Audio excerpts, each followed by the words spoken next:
Hello everybody, my name is KingStix and welcome to my Zac Pro tips for dummies, core mechanics you should know. Starting this off, we're going to go over his Q. Zac's Q is one of the most diverse abilities in his kit. You can really do a lot with it. Honestly, one of his most important tools in the early game. A lot of people might think it's his E, but in my opinion, it's really his Q. So Zac's Q is just a skill shot that slows, and then if you auto the target again, it'll do a little bit of damage and do another secondary slow.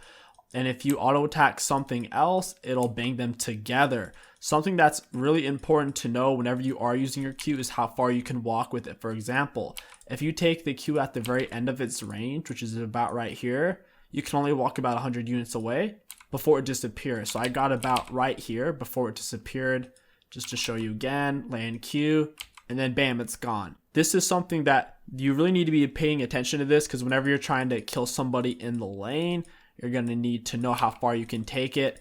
For example, if I wanted to Q it onto this guy right here, I know I can reach him. I'll just flash, auto, and pull them together. The more you get comfortable with how far you can go, the better your ganks will be and the better kill potential you'll have. Another thing I want to show you guys is how to use his E and his Q together. So I'm going to clear the dummies real quick and I'm going to put them back. This is something I've been using more frequently and it catches a lot of people off guard. So let's say that I walk in the lane. So I'm coming out of the bush and the enemy's like, oh shit, here he is. And then I walk up, I'm hit him, I Q, next thing I know, E, and I can slam them together. The point is, after you've attached your Q, you can still use your E and still bang them together. Your E is a really good gap closer, even if you're using it very quickly. So just Q, E, and then I can still hold them together as long as I abide by the rule of not walking too far away from the circle. So about right there is the max, land Q. So you see right about there is the limit. So this is the very max you can walk. If you walk past this, then you're out. So just keeping that in mind and pulling them together. And of course, after you've tethered your Q, you can do several things. So after tethering your Q, you can flash. After tethering your Q, you can bang them together and then just keep attacking. Another thing I want to talk about with your Q is the fact that you can use it over walls. A lot of Zac junglers don't realize this, which inhibits their clear quite a bit. Whenever you're doing red buff, what I personally like to do is attack it, auto attack W, I'll pull it over here, Q over wall, bang them together. I just did extra damage to the red buff. I CC'd it out of its auto. Overall, making the most out of my kit. Now, the important thing to know is if I Q onto the red buff, how am I going to get to the golems? So, of course, Q over the wall, then auto. Very simple. Something you really need to think about when you're doing this is whenever you are dealing with multiple enemies, let's say that's an enemy champion and there's an enemy champion right here. As long as I Q him over there, I can bang them together and then maybe get away.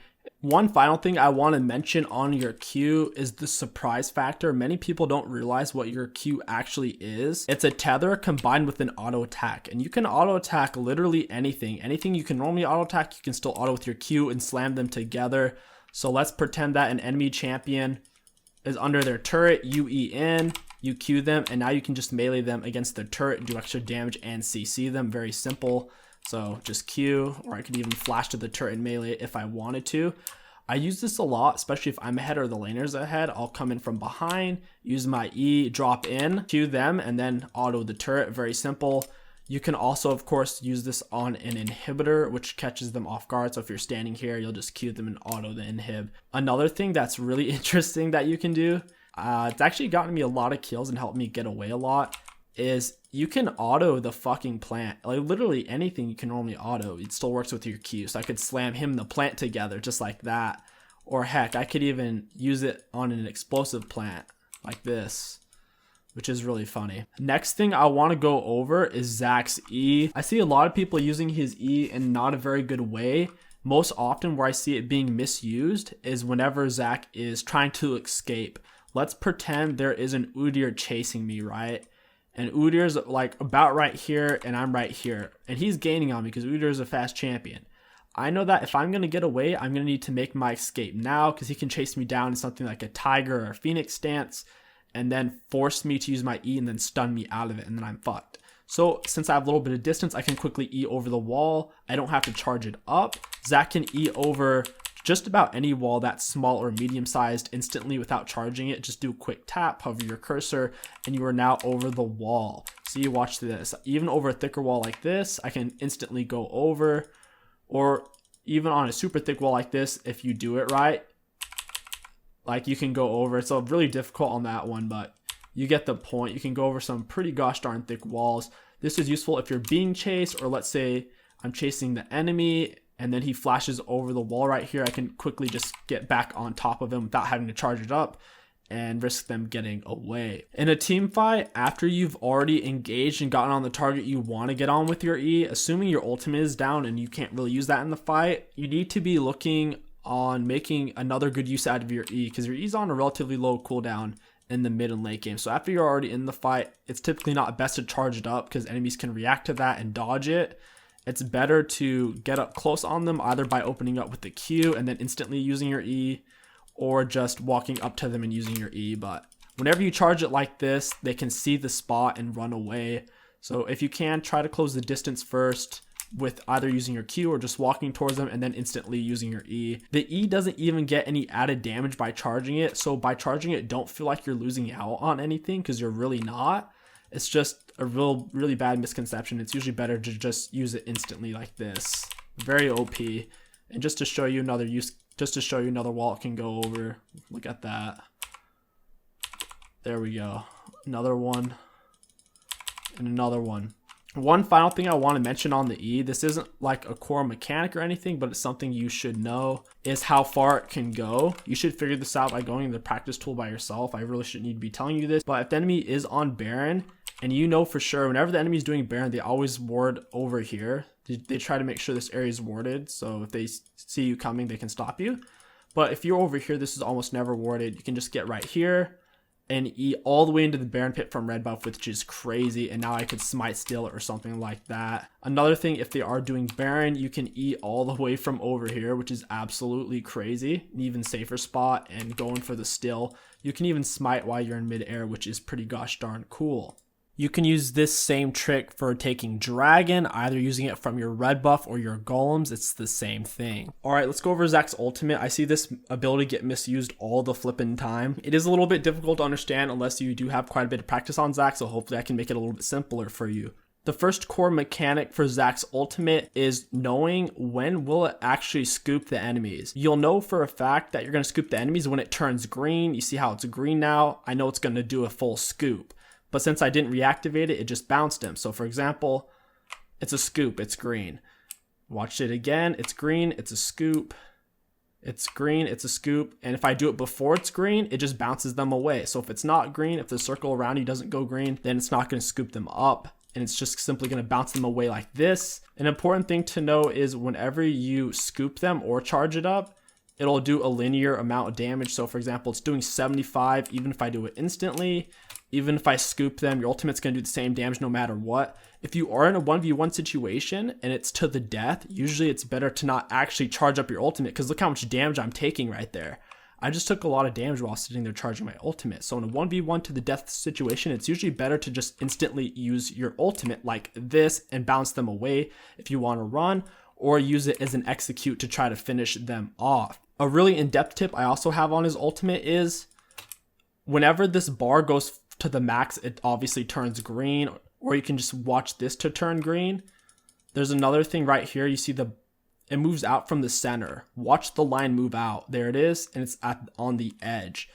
Another thing you need to look for if you want to get better at using his ult is whenever the bar gets like 3/4 of the way, about right there, 3/4, it'll turn green even if you don't wait for it. For example, it won't show green, but whenever I do the scoop, it'll scoop them. So watch this. I let go and it still took them with me. It's all about timing. Definitely want to practice that. So pretty much 3/4 of the way and it will scoop them. But if you are new, just try to let it go all the way and then use it. Definitely going to need to practice that. As a rule of thumb, unless they're CC'd, don't use your ultimate. Otherwise, they will walk out of your ulti. Even there, I messed it up because I was trying to do it really quick. So E, let it turn green and then jump them away. Very simple. Otherwise, if they are not CC'd in any way, they can just walk out of your ultimate and then there's nothing you can get out of it. Another example I have for you is whether you use your ultimate instantly or let it charge for a bit, it'll push them out a linear amount of distance. So for example, I tap it and it pushed them all away from me equally, like an Alistar headbutt. Doesn't matter how long I charge it for, it'll put them away the same amount. I'll show you what I mean. To show you guys that Zac's ultimate does indeed push them away a linear amount regardless of the charge, I'm going to place the dummy right in the center of this diamond, use my ultimate, place another one there, use my ultimate, puts in the same exact spot. Now let's try charging my ultimate for a moment. Check this out. I charged it, same exact spot. It doesn't matter how long I charge it, it'll put him in the same spot. There we go. You should know this for when you're being chased or if you're trying to make them go away farther. It's better to just use your ultimate instantly like this and just push them all away. The seventh and final core mechanic for Zac that you should know if you want to get good at him and become a pro is ultimate E. If you're trying to burst somebody down, take them out of the fight really quickly. If they're already on top of you or you're pilling, this is a great option that I see very few people use because I don't think they know about it or they're too unskilled to use it properly. You're definitely going to want to practice this before you use it in a ranked game, and it's simply taking advantage of instant cast on your ultimate, not charging it at all, it still does full amount of damage, and then immediately using your E and catching them out of the air. It's a really good CC chain, a whole lot of burst. So check this out. So let's say these guys are chasing me down, or let's say I'm chasing them, I'm on top of them. I'm gonna just use my ultimate and then immediately E them in midair. So watch this, ulti, E. I just knocked them all up. Let's get this dummy out of the picture because he's kind of in the way. He's making it distracting. So I'll show you what I mean again. Let's pretend they're all low on HP. I'm low on HP. They're on me. All of a sudden, I use my ultimate and then I E. I just hit them all instantly. I CC'd all three of them. Ulti, E. I just got him again. Check this out. Ulti, E. I got those two because this one keeps bouncing away from me. Ulti, E. Very simple. You might not think much of the core mechanic number 7, but as you get better at Zac and you find yourselves in closer situations, it'll be very useful and you'll be using it a lot, trust me. It's honestly one of my favorite tricks on Zac since not many people know about it or use it. It's really good whenever you're trying to finish off a target quickly, burst them down. And that's it, guys. I hope you enjoyed these 7 core mechanics for dummies on Zac. If you guys enjoyed this video and want to support the channel, don't forget to like, comment, and subscribe. It really does help me out a lot. My name is KingStix. Thank you for watching, and I'll catch you guys next time.